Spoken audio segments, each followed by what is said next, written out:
what I thought was going on in the city. There's a very different story. You know, this is a story that isn't taught in history class. This is a story that, you know, Hopkins doesn't, you know, really publicize. It doesn't make sense, right? Like this big prestigious institution, international renown, people will come from far and wide just to study and get healthcare. And then this institution has this dark secret.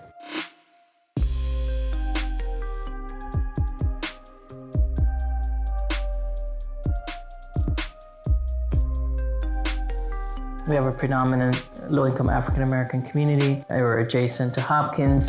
We also have a high employment of that community in low-income jobs. When people work at Johns Hopkins Hospital or for the university, oftentimes they get the health insurance. People who are making, you know, less than $10 an hour oftentimes can't afford that. Johns Hopkins knows what it's paying its employees. Oftentimes it leaves people with a large copay that then they can't pay. Do they strategically target this population because they kind of have a grip on them already? I don't know. Are they that evil in intention? I don't know.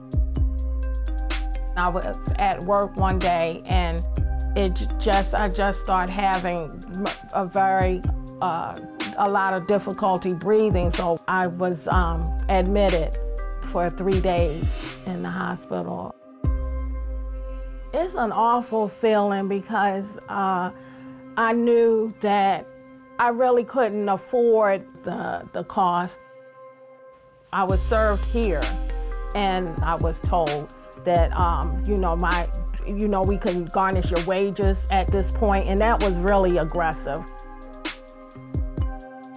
I want Hopkins to stop suing its patients. They get a lot of money in charity care, and charity care would pay for pretty much all of the medical costs of the people who are being sued. It's not the institution that its benefactor, Johns Hopkins, intended this institution to be. He had a bigger heart, right? He left words that said this hospital needs to serve its community.